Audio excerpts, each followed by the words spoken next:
Get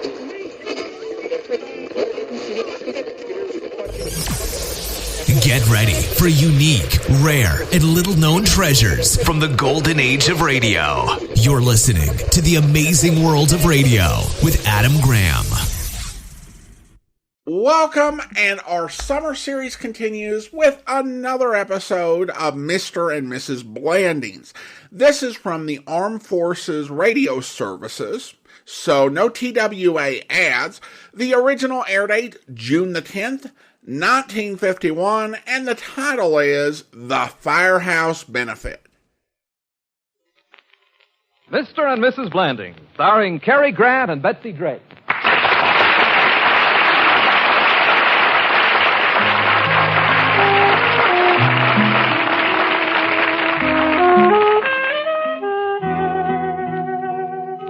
There is probably an old saying that he who sees a piece of wool lying around better not pull it or he's apt to unravel a big ball of yarn. Jim Blandings has just walked into his office at Guider, Fleet and Blott, and little does he know that one of these treacherous pieces of wool, in the guise of an advertising jingle, is lying right there on his desk. Margaret, what's this? What, Mr. Blandings? Yip, yip, off, woof, woof, bow, wow. Buy woof, wow dog food and buy it now. If it tastes like liver, if it tastes like steak, then it's woof, wow dog food, make no mistake. What about that? And there's music. And there's music? That's the jingle Mr. Guider chose for the Woof Wow television program. Oh, why wasn't I consulted about this? Well, Mr. Guider knows what you think of television, and you know how he loves dogs. Margaret, tell you what. Ransack the office until you find the twerp that wrote this. Bring him here. I want to insult him. Oh, he doesn't work for Guider, Fleet and Blott. Mr. Guider decided to tap the freelance market this time. I'd like to tap him with a hammer. Mr. Guider loves it. Well, in that case, get in touch with whoever wrote it and get a release from him. Well, that's the catch. He's out of town, don't know where. But I left word for his agent to call me. Well, we can't use the jingle without a release. What's his name? The agent's name? No, the man who wrote the jingle. Oh, well, never mind. Just get the release. Tell whoever that is on the phone I've gone home. Yes, sir. Guider, Fleet and Blott. Good evening. Margaret, I leave all matters concerning Woof Wow to you. Good night. Good night, Mr. Blandings. What? Oh, yes. You're Mr. Molliot's agent. Well, who is Mr. Molliot? Oh, he wrote the jingle for Woof Wow? Oh, he'll sign the release as soon as he gets back to town. Oh, well, thank you. Goodbye. What? Oh, he only writes jingles for the fun of it. Oh, isn't that nice? Well, goodbye. What? He's really a playwright? Oh, isn't he clever? Yes. Good night.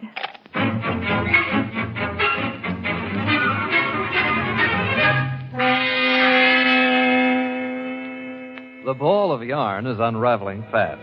Poor Jim. And now Muriel, Jim's ever-loving and ever-helpful wife, is going to do her part to make it unravel even faster. Ever since Jim came home from the office, Muriel has been carrying through her carefully planned campaign to trap Jim into doing her a favor.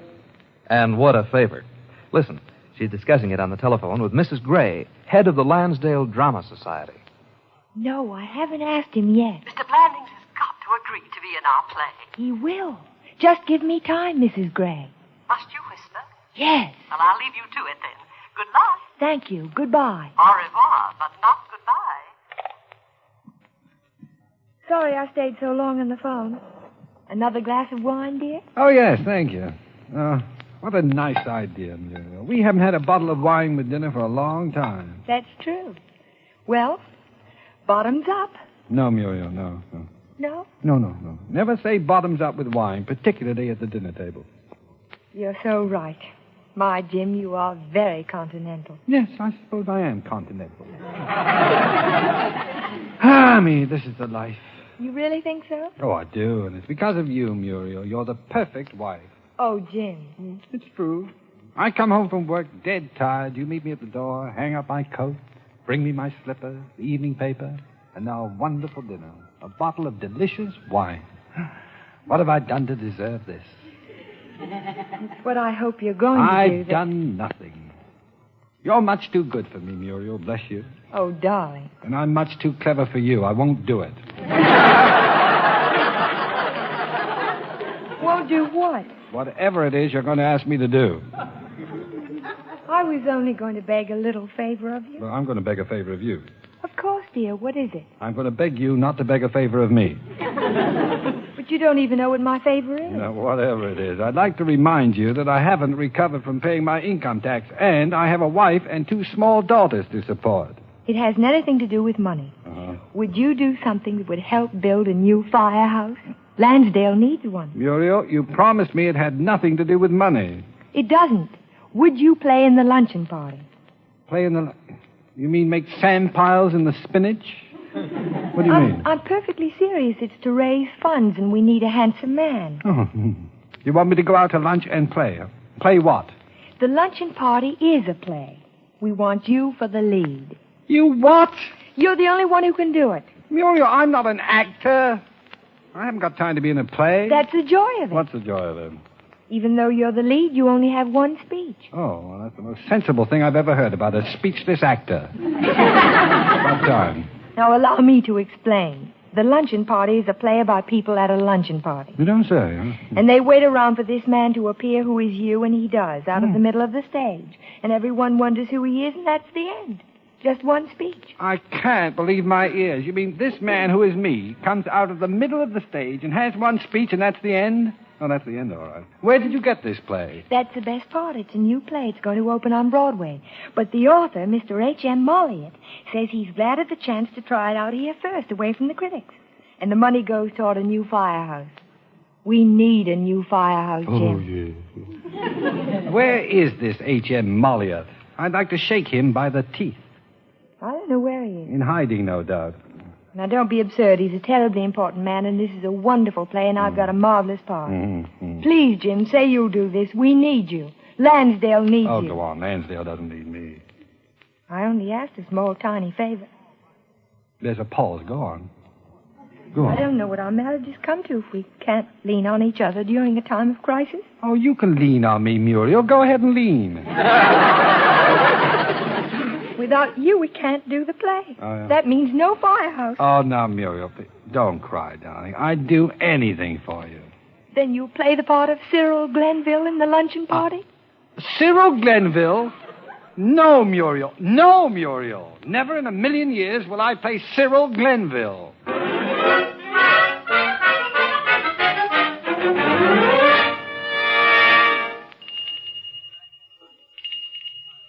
Cyril Glenville, your cue. Cyril. Oh, ring the bell again, please, Mrs. Blandings. Cyril Glenville. Jim. Wah. Please pay attention, Mr. Blandings. When we ring the bell, you must pop up. Pop up from where? The trap door in the middle of the stage. I haven't been able to find it. Why, of course not. It isn't there. Oh, I see. The trapdoor isn't there, and you want me to pop out of it. Oh, please, Mr. Blandings, please. There's no holding me back, eh, Mrs. Gray? The trap door has yet to be cut out of the stage. Yeah. It will be directly under the table. For the time being, when you're supposed to pop up, just give a little jump. You want me to pop up under the table? Have you gone mad, madam? I'll knock myself out. The table will have been moved a moment before your entrance. Oh, that's very shrewd. Well, all right, ring the bell, someone. No, Hyacinth. No? Are you Hyacinth? Yes. Oh, well, really, Hyacinth. Have you no self-control? Oh. Kindly return to stage center, Mr. Blandings. Then, Mrs. Blandings, you ring the bell. Okay, have you got that straight, Hyacinth? Roger. No, I'm Cyril. Thomas and Williams, move the table. Very well. The bell, Mrs. Blandings? No. Yes. Hey, tell us what's happened now, Mr. Blandings. I gave a little jump like you told me to and stepped on my own foot. Well, continue, please. Well, thank goodness I landed on this foot because I don't have corns on this foot. But Mr. Blandings, continue with the play, please. Continue with the play, please. Oh. Isn't that ridiculous? Enough is enough. That's what I always say. Jim, stop that. Stop what, Hyacinth? Now do what Mrs. Gray tells you to do. Now, there's the bell. Now pop up and speak your speech. Okay. Oh, greetings. Oh, I looked in vain upon the moon's face and saw no answer, yet the stars fell and the clock strikes my heart beats Jim's crying. Jim's crying. Wonderful. Now, don't stop crying. Finish the speech. No! Oh, You're so moved that you've moved me, Mr. Blandings. Now begin again and do the same thing. I will not. I'm crying because I jumped and stepped on my other foot, the one with the corns. Muriel, I don't want to be an actor. Don't cry, dear. You aren't.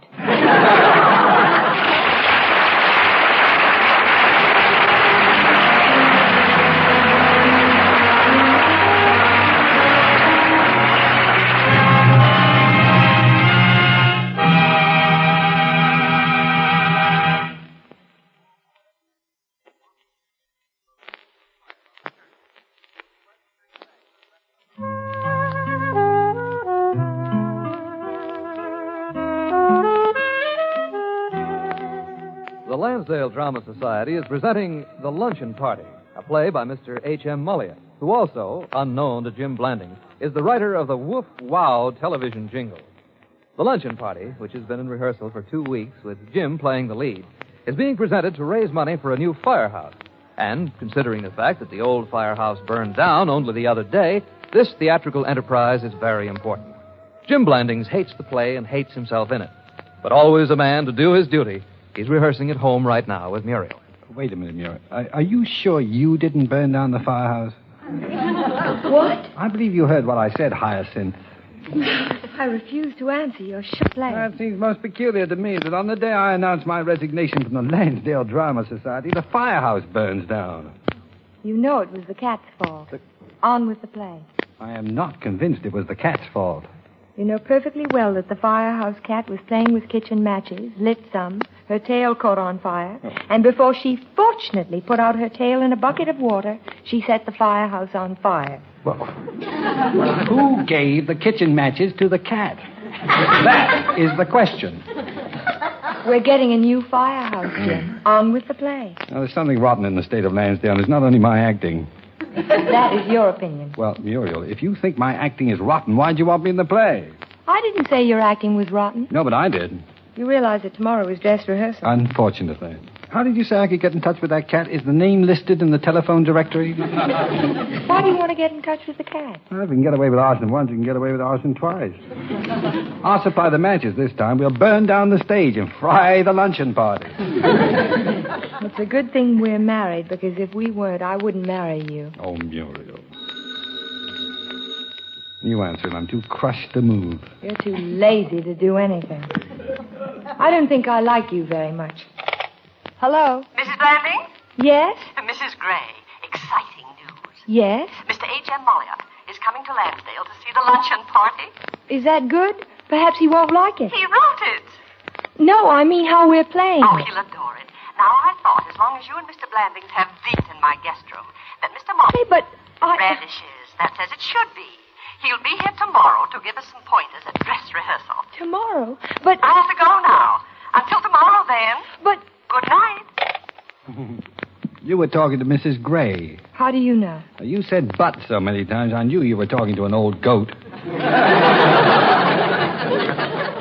Well, Muriel, answer me. Wasn't that a good joke?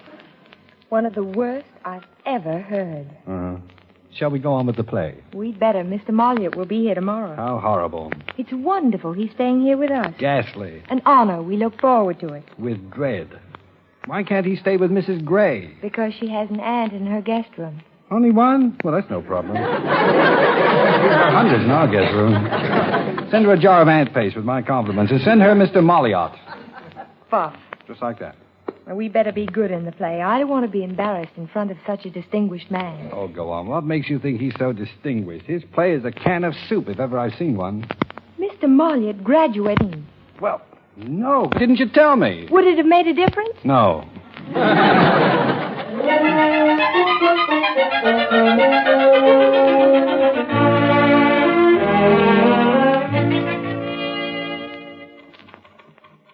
I've got to leave early today, Margaret. Wish me luck. Dress rehearsal this afternoon. Dress rehearsal? Yeah, the play I'm in. Oh, didn't I mention it? Oh, just well, I didn't. Terrible. No wonder I have these bags under my eyes. I've got to dash. Well, good luck. Oh, Mr. Blandings, we still haven't got that release yet. Mr. Guider wants it. What release? Well, you know, yip, yip, barf, barf, woof, woof, bow, wow. The man still hasn't come back to town. That's the television department's department. Oh, no, Mr. Guider says it's yours. I call the agent every day. Well, don't bother me now, Margaret. I've got to leave. We'll discuss it on Monday. Okay, Mr. Blandings. Have a good time. Thank you. I won't.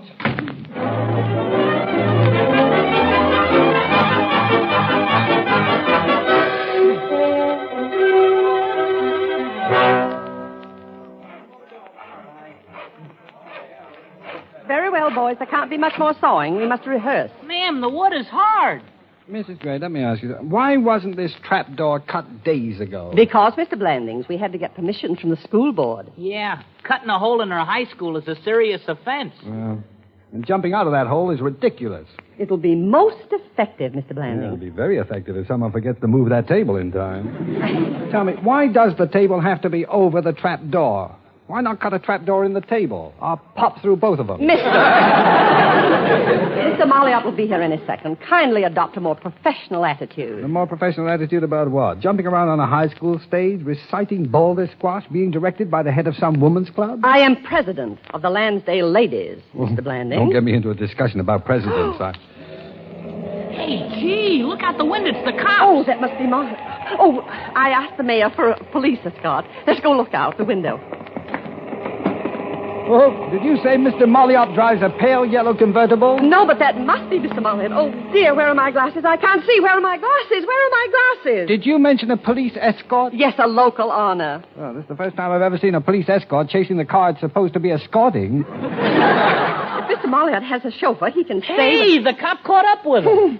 From what I can see from this window, Mrs. Gray, the chauffeur is on his way to the county jail, and I suspect that the chauffeur is Mr. Molliot. Oh, where are my glasses? Your jokes fall on dead ears, Mr. Blandings. With Mr. Molliot in jail, we can't do his play, can we? Of course not. Yeah, then I'm not telling jokes, madam. I'm speaking of a miracle.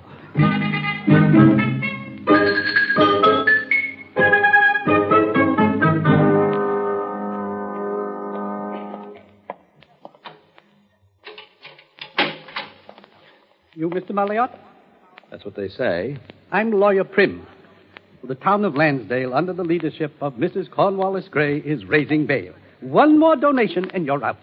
And what about the one more donation, friend? That's why you need me. You won't get it. I suggest that you plead guilty to speeding and driving without a back license plate and throw yourself on the mercy of the court. Now, hold it. Why won't I get the one more donation? The bail is high. Everyone that can has donated. But the one man that should won't. Well, why won't he? Because he wants you to stay in jail. Well, what has he got against me? He can't stand your play. As long as you're in jail, the play won't be done. Who is this man that hates my play? Mr. James Blandings. Blandings. You know, I've heard that name before. Advertising man. Firm of Guida, Fleet, and Plot. Oh, yes, of course. He keeps bothering me for a release. Well, I'll bother him for a release. Mr. Prim, you've got to persuade Blandings to visit me. How? You think how? I'm a busy man. Oh, and you can mention the fact that I hate my play, too. Perhaps that'll intrigue him. It intrigues me.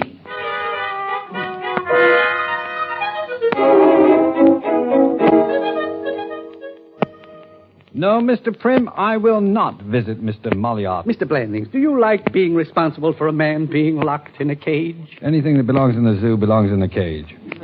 Have you ever seen a bird beating its frail wings against bars? Well, let me think now. Imagine it, Mr. Blandings. Imagine it. Oh, I'm doing that, enjoying it. Let that buzzard beat his wings to sticks. I don't care. Very well, sir. Good day. Oh, by the way, Mr. Molliot told me to tell you that he hates his play, too. No, he hates his play. He does. Worse than that. Well, he's the only other person in town that does. Perhaps I had better talk to him.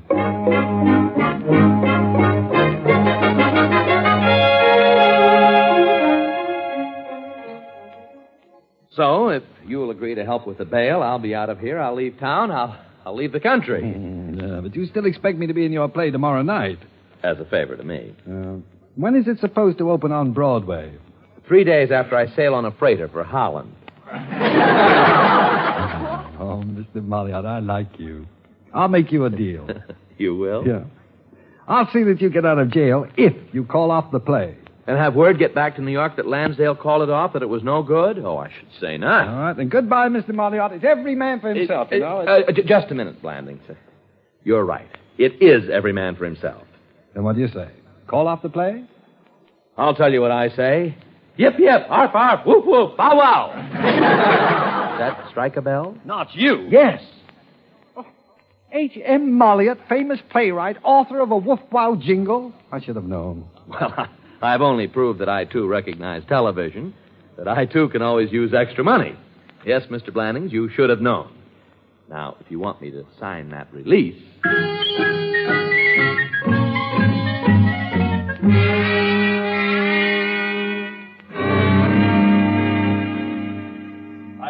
Hyacinth, I leave you now. Oh, my gosh. It's dark down here under the stage. You said it. Now, men, get this straight. When the bell tinkles, you hoist me through the trap door. Both of you together now, you understand? Yes. Okay. And when the bell rings, hoist, 1, 2, 3. No. Bell ring.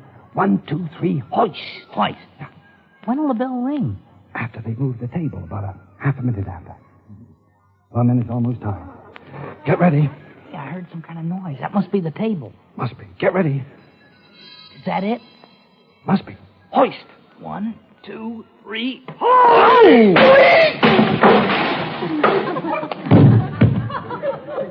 Why, Mr. Blandings, back so soon?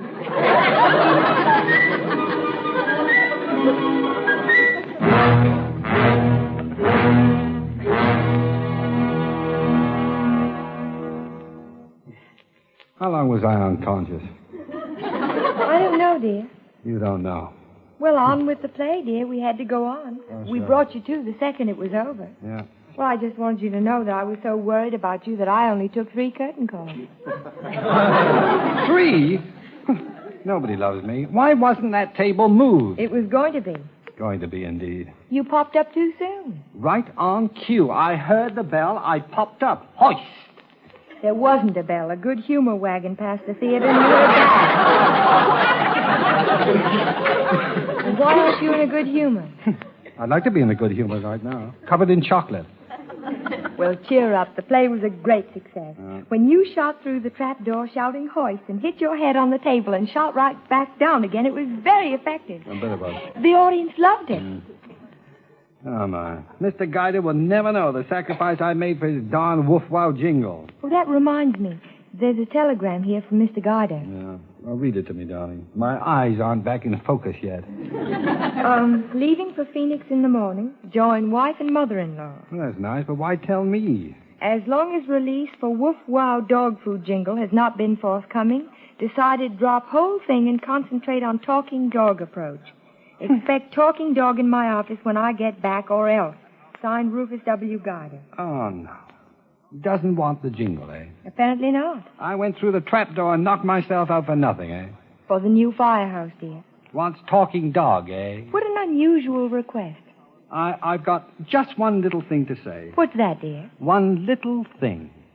I'm going to set fire to Mr. Guider and let the new Firehouse put him out. I'm going to visit the cat that burned down the old Firehouse and ask her to introduce me to a talking dog. And then what? I'm going to tell the talking dog to bite Mr. Molliot. Is that all you've got to say? No. What else? Yip, yip, arf, arf, woof, woof, and hoist!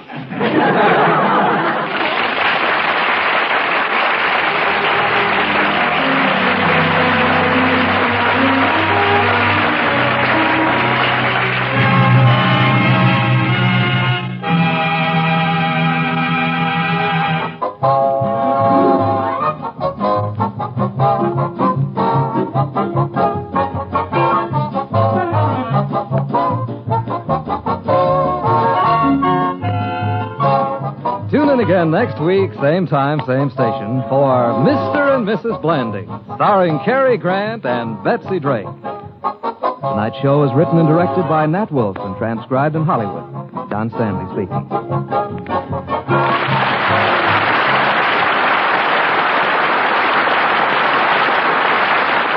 Mr. and Mrs. Blandings has been a presentation of the United States Armed Forces Radio Service.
Welcome back. Well, this episode took few absurd turns, but I think worked overall. Cary Grant was given some fantastic material to work with, and this may have been his best episode. The series would have one more episode that would air on June 17th, which would turn out to be the final one of the series. Now, this series had a somewhat unique reason for coming to an end. It wasn't that the network wasn't happy, or the sponsors weren't happy, or the ratings weren't there. Earlier in the series, Grant had wanted out because he wasn't happy with the script quality. But as that picked up as the series went on, and he was happy to continue to appear in Mr. and Mrs. Blandings. What made him unhappy were the income taxes. This was 1951, and it was an era that was noted for having a 92% income tax bracket, top marginal rate. Now, it's true that the 92% rate only kicked in on taxable income above $300,000 for a head of household, which was the equivalent of $3.5 million in taxable income today. But you were still above 80% and up on income greater than $90,000, equivalent today a little less than $1.1 million in taxable income. And so it got to a point, if you were not even ridiculously successful, but if you were fairly successful, it would get to a point where working, at least in certain capacities, stopped making a whole lot of sense. Grant's salary for Mr. and Mrs. Blandings, and I'm not certain if this was just his salary or was his and hers combined, but regardless, doesn't make a whole lot of difference. He was paid $3,000 per week. However, when the calculations were done and they figured out, obviously agent's commission enters into that, and then they took a look at federal taxes and state taxes. While he had made $3,000 per week as his gross salary from NBC, he was only taking home $79 a week. In today's money, that would be $930.64. And that just did not make any sense for him to do. He pulled the plug on it. Now, of course, it should be said, as has pretty much been the case for time immemorial with the income tax, those who had means found ways through accounting tricks and tax shelters to structure their income in such a way as to limit their tax exposure. But there just was not really a way to do that in the way that NBC paid out its stars with straight salary. Of course, given the way that the show ended, someone at NBC wondered, could Mr. and Mrs. Blandings make it with a slightly lower income star? And we'll find out next week how that went. In the meantime, if you do have a comment, email it to me, box13@greatdetectives.net. From Boise, Idaho, this is your host, Adam Graham, signing off.